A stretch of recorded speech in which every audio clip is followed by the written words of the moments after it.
Hey, how's it going? My name is Manny Romero. Thank you so much for tuning in to the Mr. Therapist podcast. How are you? How are you doing today?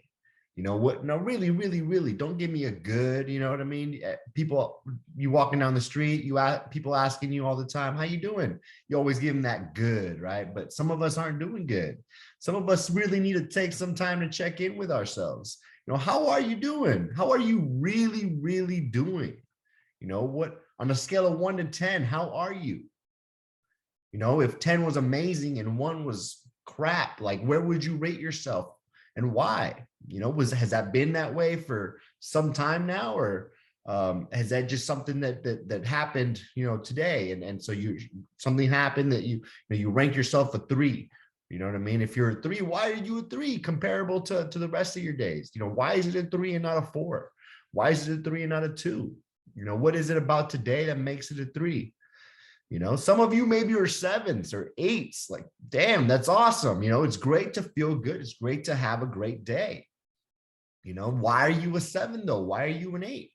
Comparable to the rest of the week. Like, why is that where you are, where you find yourself now? Did something happen? Did you interact with somebody? Did you have a certain experience that brought you here? Did you just wake up like this today?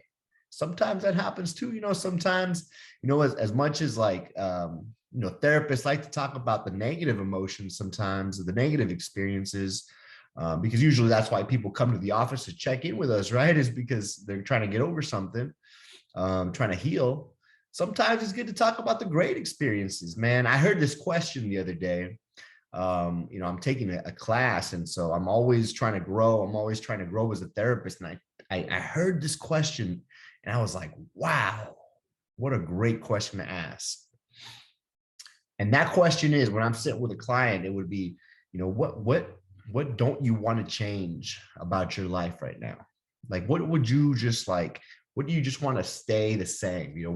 What's going on in your life that you're just like, I'm so happy this is happening, What's a win for you? What's like a win this week? What a powerful question to ask somebody, because I feel like in a therapy room, I can totally get caught up in the negative things, and like talking about the difficult things, talking about the challenges. When you think like maybe that's what a therapy room is for, right? But I'll tell you what, I think what it can do is lead us to believe that it makes our perspective almost it lies to us. It's like, oh, so maybe only negative things are happening, right? And so we forget that there are positive things that happen too. There's great things that happen too. Just being alive can be such a great blessing for somebody. You know what I mean? Or just an appreciation just for being able to wake up and have an opportunity. You know what I mean? And so we got to be able to reframe our minds, reframe our thinkings, and just like give it some direction. Sometimes our minds need direction. Our brain needs something to focus on, so that we're not like automatically going towards that negative space, right? So we have the power to do that. We can control our thoughts in that way, control our mind in that way. It takes a little bit of practice. It takes some discipline to be able to do that, but we have the power to do that. Isn't that a powerful thing? My gosh, it is. It totally is. And so, I started off with that question because I'm really trying to encourage you to check in with yourself. Like it's such a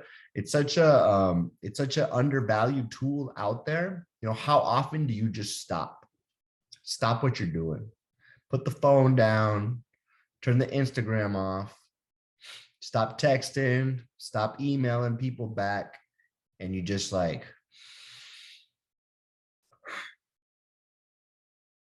like that felt great doing it right there. I'm not gonna lie. I've been go myself. But like, how often do you really stop and just like take a breath and just check in with yourself? Like, how am I actually doing right now? So important. A lot of times actually we self-sabotage because we don't check in with ourselves. There's so many things on the outside that are influencing our feelings, our emotions, the way we see things. And we can get caught up in those stories, caught up in those feelings, caught up in those narratives. And being caught up in that can distort our vision. It can distort It can distort our decision making, right? Because we're caught up in it, we're caught up in the mess, and we start to become reactive, right?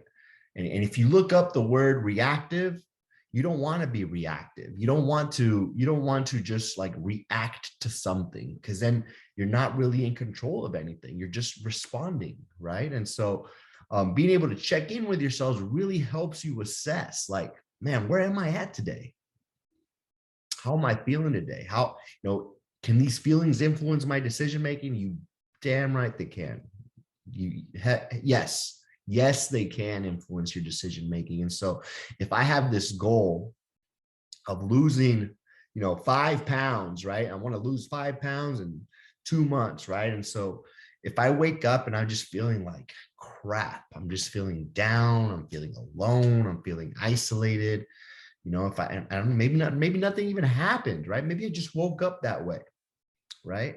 If I don't check in with myself, I'm in danger of eating something that's going to make me feel good, right? And so if I don't stop and just like check in a little bit and just like, check the temperature, what's happening inside of me, like I can totally get off track of my goals. And if you lose track of your goals one day, sure, that's okay. Next day, sure, that's okay. The next day, eventually you're going to start to be in a, like, it's like, oh man, I'm here again. Like I promised myself I'd lose 5 pounds. I gained 5. Like, what's going on, right? And so check in with yourself, do it often. It's something like sometimes what I got to do is I got to put a reminder on my phone. I really got to like check in on my phone. I put a reminder every day. All right, you got to check in with yourself. I don't do that every day, but when I start like not checking in on myself is when I start to like, okay, I need to like trigger something to happen for this to for this to start being a little bit of a habit again. Makes sense? So check in with yourself more often.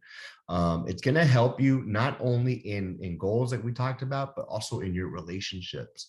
So checking in your relationships is one of the most important tools that you can utilize for you to have like improved relationships, better conversations, deal with conflict in a better way. Who would love to deal with conflict in a better way? Who would want to be able to like talk through a disagreement with their partner and like be able to feel like it was an effective conversation? Heck, I would. Dude, I remember when before me and my wife started making changes to the way we interacted with each other, we were in a place where we could not disagree with each other. We couldn't. She had her point of view. I had my point of view. I felt I was right. She felt she was right. And we were just going back and forth. What ended up happening? I would always be you'd call what I do naturally in a conversation, in a situation like that, we call it a withdrawer. I would always withdraw. She would always pursue me. It's a natural dynamic that happens in relationships. What ends up happening is we don't see eye to eye. We're none of us is trying to give each other the time of day. We're just trying to like feed the other person our side of the story. And we end up in tears. She ends up crying. She feels like I don't understand her. She feels like like she's trying to understand me, but she can't. As much as she tries, she gets so frustrated. She starts crying. I start crying. I start getting upset. I get angry first. And then I'm like, you know what? Like, I'm out of here. Like, I got to go. Like, I'm leaving. Then I leave. I storm off. I'm angry and I'm in my car and I start crying. What the heck's going on, man? You know what didn't happen in the moment? None of us checked in with ourselves. It actually took about 6 months of trying to change that pattern for us to finally be able to know how to talk to each other in a productive way with our disagreements. Now, don't get me wrong, there's still times where we got to work through that stuff, but it's just such a change when you're able to check in with yourself and like just redirect the thinking and the emotions that are not helping you in a situation. Think about your relationships. How often does that happen? How often do you end up trying to plan something or just trying to like be vulnerable and talk about something, and then you end up like at each other's throats? You end up crying. You end up not sleeping together. You end up just like, you're like, how did we get here? How did we get here? You know? Um, one of the tools that I love to use this tool with couples is timeouts. Taking a timeout. It's a forced way to just check, to like do that, taking some space and checking in with yourself. It's a forced way to do that. It's so important for you and your partner. If you're having constant arguments, if things just aren't working out, like timeouts are such an important thing to start practicing in your relationship. If you can't talk about something without it blowing up and you guys end up not talking to each other, so what's a timeout? A timeout is an agreed upon break. It's an agreed upon pause button. I think a lot of times it can, taking a pause can be misconstrued as like, oh, we're just avoiding the argument, we're avoiding the conversation, but it's not always that way. A timeout is an agreed upon break. It's an agreed upon pause. It's like, all right, look, me and you right now, we can't go anywhere. Like, we're not going anywhere. We're not making any movement in our conversation. We don't have traction right now. We're not talking about anything effective. It's not happening. So we need to take a break. We need to take some time. Some couples need 10 minutes. Some couples need 30 minutes. Some couples need an hour. Some arguments and discussions maybe need a day, maybe the rest of the night. Let's just take the rest of the night off. Gosh, you ever had one of those? Maybe you went out drinking late at night with your significant other. You end up fighting. It's like 2 a.m. You're just like, let's just sleep on this one. Let's just come back to this tomorrow, right? And so that's what it is. A timeout is that break that needed, like, let's just disengage right now. We're not going anywhere productive. We both love each other, but we cannot do this to each other. And so the important aspect of the timeout is one, that it's agreed upon, right? That like, you don't want a timeout to look like this. Like, you don't want to be in the middle of an argument and one of you just listens to this podcast and it's like, you know what? Like, I remember like Manny was talking about taking a timeout. So I'm just going to bounce. Like, I'm just going to take a timeout, and your partner doesn't know what's going on. Like, that's not a good thing. It's going to make her feel abandoned. It's going to make her feel like you just walked out. She does not, she won't take it. She won't take it all right. Or he won't take it all right. I'm married. Me and my wife are married. So I got I'm thinking my wife, that's why I'm saying she, but yeah, he or she won't take it the right way. Right. And so it has to be agreed upon. It has to be like, hey, like, you have to talk about this and say, hey, like, we should start implementing timeouts, and it's got to be agreed upon, right? Like, how, when one of us says like, I need a timeout, I need to take a break, hey, we should stop here, or whatever it is, whatever language you want to use in your relationships. When somebody says that, we got to respect that from each other. Like, we got to respect that request. And we got to, even if the other person wants to keep going, like, this person asked for a timeout, I got to respect that. You know what I mean? And so you have to agree on asking for the timeout, respecting that request, and you have to agree on the time. You have to agree on the time. How long is this timeout going to take? What's a good agreed upon time limit for us to take? So this is really good to talk about.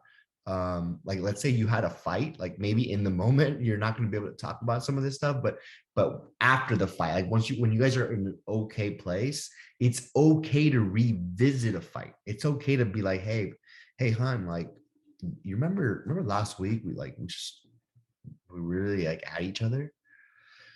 I think it's super important. Like, maybe we should start implementing timeouts. So just so that we don't do that again, just so that we start like cooling down, so that's super important to have that agreed upon, like, contract. It doesn't have to be a written contract. It can be, if that works for your relationship, but it could just be something verbal you guys talk about, so how long it's going to take, where are you going to go, like that some couples, that's important. Like, where are you going to go? Especially if there's been infidelity in a relationship, it's super important for your partner to know where you're going to go take your time out. Is it going to be in the other room? Is it going to be at the park? Like if there's been infidelity going on, or some sort of like trust issues happening, it's probably an important thing to either turn your location on or to let them know where they can find you or where you'll be and for how long you're going to be there. So really like understand that like once there is infidelity or lack of trust, like the building that trust is key. So being able to talk about those factors is important. What do you do during those 30 minutes, hour long timeouts? Like, what do you like that's an important thing about this timeout as well. It's like, what do you do? What that time has to be done doing something productive. Well, I'll tell you what, like if you are the one that requested the timeout, and if you requested it because you're just feeling heated, angry, I don't know, you could be experiencing a lot of different things. But what do you need? Like, it's important to know what you need. Maybe you just need space and you just need to listen to some music. Maybe you need to talk to a friend, a family member. If you're going to talk to someone though, it can't be a toxic person. It cannot be, if let's say if you talk to your mother about what's happening in your relationship and your mother, tends to take your side and tends to talk bad about your partner, like that's not a good person to talk to. You need to talk to someone who's going to make you feel calmer at the end, who's going to make you feel like better about the relationship, maybe you don't have that person right now. Maybe you can't identify that person right now, and that's okay. That's completely okay. Maybe all you need to do is just listen to some positive music. Maybe you need to go for a walk, release some steam. Maybe you need to hit a gym session. Maybe you need to meditate, go for a drive, something therapeutic, can't talk right now. Something therapeutic though, something that's going to make you feel good. And you got to watch over what you're thinking too. Like you don't want to keep trashing and bashing on your partner in your mind. Like you want to like redirect those thoughts and just like look for the assume positive intention. Assume positive intention. Be willing to be wrong about that. If you're like, oh, like she's doing this on purpose, she's she always does this whenever I want to do something, she always brings this up and she's using it against me, and I know she's doing that, I just know it. Don't do that. Assume positive intention from your partner. Assume that she wants to work this out. Assume that she wants the relationship to be healthy. Because those thoughts of assumption of like, what, like maybe she's misunderstanding me. Maybe she has a point in there that I'm not seeing, that I need to like try to understand. Maybe she's fighting for our relationship to be healthy. She's fighting for her needs, which I want her to feel safe in our, just assume positive intention and tell yourself what you need to tell yourself to get yourself there. Okay. Once you've been able to cool yourself off and like you've noticed, like you're like, okay, like I'm better. I'm okay. I'm ready to like keep talking. Come back and talk again. Come back and try to solve the problem at hand. And if you could put your mindset when you come back, and you can say like, okay, I'm going to be committed to finding a solution. I'm going to be committed to finding a middle ground, to knowing that maybe I'm not going to get my way, but that, we're going to find a solution that's going to it's going to be, at the end of the day, our relationship will be better for it.